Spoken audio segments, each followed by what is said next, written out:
నమస్తే.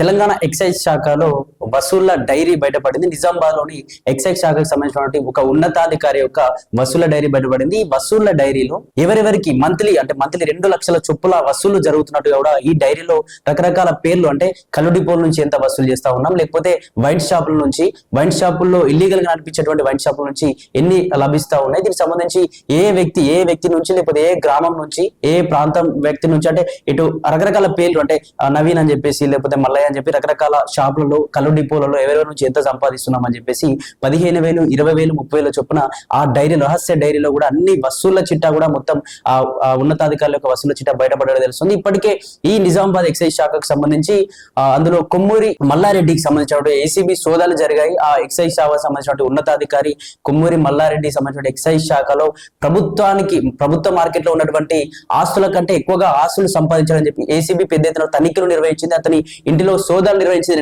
2-3 రోజుల వరకు నిర్వహించిన సోదాల్లో హైదరాబాద్ లో ఫ్లాట్లు కావచ్చు, లేకపోతే విల్లాస్ కావచ్చు, కార్లు, దీనికి సంబంధించి కొన్ని డైమండ్స్ కావచ్చు, డబ్బులు కావచ్చు, ఇష్టాన రీతిగా అతని ఇంట్లో దొరికినట్టుగా కూడా కొన్ని 2-3 రోజుల క్రితం కూడా అన్ని బయటకు వచ్చాయి. అతన్ని కూడా అరెస్ట్ చేసిన పరిస్థితి. అంటే మార్కెట్ విలువ ప్రకారం ఒక వ్యక్తి 3 కోట్ల వరకు ఆ మార్కెట్ విలువ డబ్బులు ఉండాలి. కానీ ఇక్కడ దాదాపు 30 కోట్ల వరకు కూడా ఇటు ఆ డబ్బులతో పాటు, ఆస్తులతో పాటు ఇతర విల్లాస్ కావచ్చు, లేకపోతే కార్లు రకరకాలుగా కూడా సంపాదించాడు. అంటే ఇల్లీగల్ గా సంపాదించినటువంటి సొమ్మె అని చెప్పేసి కూడా అతన్ని ఒక 3 రోజుల క్రితం కూడా అతన్ని అరెస్ట్ చేసింది ఏసీబీ. దీనికి సంబంధించి ఇదే తరుణంలో మళ్ళీ ఏసీబీకి చాలా మంది ఉన్నతాధికారులు చిక్కుతా ఉన్నారు. ఎక్సైజ్ శాఖలో కావచ్చు, లేకపోతే గ్రామీణ మండల ప్రాంతంలో రెవెన్యూ డిపార్ట్మెంట్ లో కావచ్చు, లేకపోతే రకరకాల ఆఫీసుల్లో కూడా ఇటు పోలీస్ సిబ్బంది కూడా పెద్ద ఎత్తున లంచాలు తీసుకున్నట్టు కూడా ప్రతి ఒక్కరు బయటపడుతూ ఉన్న పరిస్థితి చూస్తున్నాం. ఇదే తరుణంలో ఈ ఏసీబీలు అన్ని కూడా అందరికి చిక్కుతున్న తరుణంలో ఒక డైరీ బయటపడడం కూడా సంచలనంగా మారింది. దీనికి సంబంధించి నిజామాబాద్ ఎక్సైజ్ శాఖలో, అదే శాఖలో కొమ్మూరి మల్లారెడ్డి జైలుకి వెళ్ళిన తర్వాత మళ్ళీ అదే శాఖకు సంబంధించి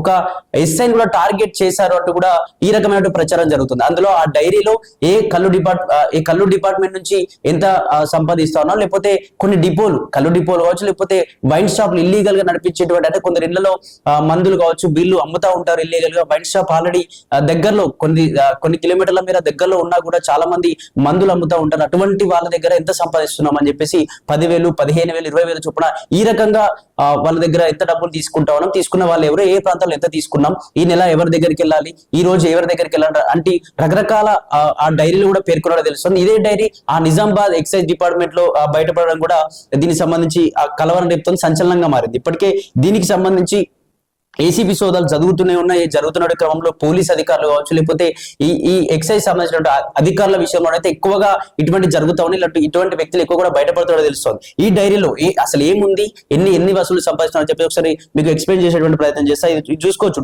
టుడే మంత్లీ అని చెప్పేసి ఒక డైరీ పెట్టి, డైరీలో నిజామాబాద్ డిపో 1 నుంచి 15,000, నిజామాబాద్ డిపో 2 నుంచి 10,000, నిజామాబాద్ డిపో 3 నుంచి 15,000, అలాగే దీనికి సంబంధించి మాధవ నగర్ అని చెప్పేసి 6,000 రూపాయలు, అలాగే బొరుగారం అని చెప్పేసి బొరుగారం పి 5,000. ఈ విధంగా అంటే దీనికి సంబంధించిన ఏరియాలో జెడ్పీటీసీ నవీపేట్ అనే క్యాండిడేట్ నుంచి, జెడ్పీటీసీ నవీపేట్ అనే క్యాండిడేట్ నుంచి 10,000 రూపాయలు, అలాగే నారాగౌడ్ అనే వ్యక్తి నుంచి 8,000, కులాస్ అని చెప్పేసి 2,500. ఈ విధంగా అంటే దీనికి సంబంధించి మర్కూర్ అని చెప్పేసి 2,500. ఈ విధంగా దాదాపు 50 మంది చొప్పున, అంటే 50 మంది కళ్ళు డిపార్ట్మెంట్ సంబంధించిన వాళ్ళు కావచ్చు, లేకపోతే ఇల్లీగల్ గా వైన్ షాప్ నడిపించేటువంటి వ్యక్తుల దగ్గర నుంచి కావచ్చు, ఏ వ్యక్తి నుంచి ఎంతెంత మనం ఈ మంత్లీ కలెక్ట్ చేయాలి అని చెప్పేసి ఎక్సైజ్ శాఖలోనే సంబంధించిన రహస్య డైరీ బయటపడడం కూడా ఒక సంచలనంగా మారింది. దీనికి సంబంధించి దాదాపు అంటే నిజామాబాద్ ఎక్సైజ్ శాఖకు సంబంధించిన, నిజామాబాద్ జిల్లా సంబంధించినటువంటి ప్రతి గ్రామం పేరు కావచ్చు, ప్రతి ఆ ఏరియాలో ఉన్నటువంటి ఇల్లీగల్ గా నడిచేటువంటి కళ్ళు డిపోలు అన్నిటి ఆధారాలు కూడా ఇందులో ఈ డైరీలో వాళ్ళు పేర్కొనడం జరిగింది. ఈ ఆధారాలకు సంబంధించి ఎవరెవరి దగ్గర ఎంత వసూలు చేస్తా ఉన్నాం, లేకపోతే తీసుకొచ్చినటువంటి సొమ్ము ఎంత, ఇందులో ఎవరెవరు పంచుకోవాలన్నట్టుగా కూడా ఈ రహస్య డైరీలో పేర్కొంది. అసలు ఈ రహస్య డైరీ బయట పెట్టింది ఎవరు అంటే, ఇప్పటికే కొమ్మూరి మల్లారెడ్డి అరెస్ట్ అయిపోయిన తర్వాత కూడా వాళ్ళందరూ కొంచెం భయపడుతున్నట్టు తెలుస్తుంది ఆ నిజామాబాద్ సంబంధించినటువంటి ఆ ఎక్సైజ్ డిపార్ట్మెంట్ లో. మరి అదే డిపార్ట్మెంట్ నుంచి డైరీ బయటపడింది అంటే ఇది మరి కొమ్మూరి మల్లారెడ్డిదేనా, లేకపోతే అతను అరెస్ట్ చేసినందుకు కోపంతో ఇంకెవరైనా ఎస్ఐ కావచ్చు వీళ్ళందరిపై టార్గెట్ చేస్తూ కావాలని బయటకు రిలీజ్ చేశారని చెప్తా ఉన్నారు. నిజంగా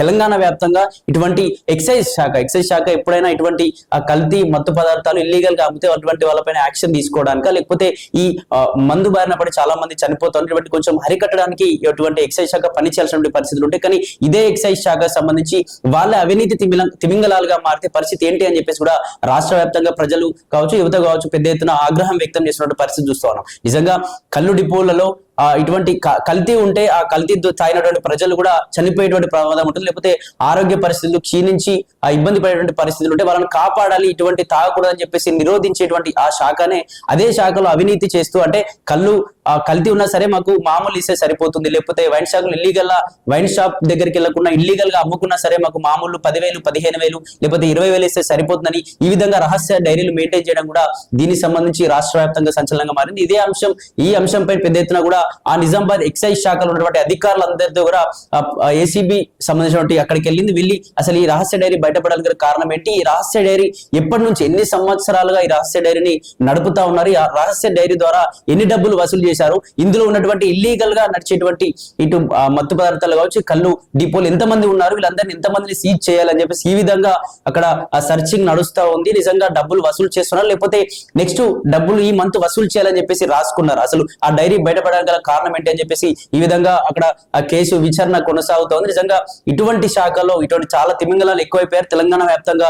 రెవెన్యూ డిపార్ట్మెంట్ లో కావచ్చు, లేకపోతే ఎక్సైజ్ శాఖలో కావచ్చు, రకరకాల పోలీస్ డిపార్ట్మెంట్ లో కావచ్చు, దాదాపు 10,000 తీసుకున్నారని చెప్పేసి 30 లక్షలు ఒక నిజమే ఒక ఎంఆర్ఓ రెవెన్యూ డిపార్ట్మెంట్ ఎంఆర్ఓ ఒక లేడీ దాదాపు 30 లక్షలు డబ్బులు తీసుకుని దొరికిపోయింది. ఆ 30 లక్షలతో పాటు ఆమె చాలా విల్లాలు హైదరాబాద్ లో విల్లాలు కావచ్చు, లేకపోతే ఆ సమీపం ఏదైతే రెవెన్యూ డిపార్ట్మెంట్ ఆమె పరిధిలో ఉన్నటువంటి ఖాళీ స్థలాలు కూడా ఆమె పేరును రాయించుకున్నట్టు తెలుస్తుంది. అలాగే వజ్రాలు కూడా కొన్ని ఆమెకు ఇచ్చినట్టు తెలుస్తుంది. అంటే దీనికి సంబంధించి ఎన్ని ఇల్లీగల్ గా ఇటువంటి భూములు వాళ్ళ పేరున రిజిస్టర్ చేయబడతా ఉన్నాయి, అసలు ఎందుకు ఈ విధంగా చాలా మంది అంటే రోజుకొకరు చొప్పున ఖచ్చితంగా 20,000 తీసుకొని 30,000 తీసుకొని లేకపోతే 50,000 లక్ష తీసుకొని ఈ విధంగా ఎంతో మంది అవినీతిగా మారిపోతా ఉన్నారు అధికారులు. వీళ్ళందరిపైన ఖచ్చితంగా ప్రభుత్వం దృష్టి సారించాల్సింది, ఎందుకంటే డబ్బు ప్రజల యొక్క డబ్బును రీతిగా తీసుకొని వాళ్ళ జల్సాలకు ఉపయోగించుకుంటున్నారు. ఇటువంటి ఇల్లీగల్ చేసుకొని సాధారణ ప్రజలు చెందేటువంటి భూమిని ఎవరికి పడితే వారికి రాజకీయ నాయకులు లేకపోతే ఎవరికో కట్టబెట్టి ఈ విధంగా వాళ్ళు అవినీతి మిలంగలాలుగా మారి ఈ ప్రభుత్వంలో ఉన్నటువంటి ఆస్తిని కూడా కొల్లగొట్టే ప్రయత్నం జరుగుతుంది. ఖచ్చితంగా వీళ్ళందరిపైన దృష్టి సారించాల్సిందే. ఏ శాఖలో ఉన్నా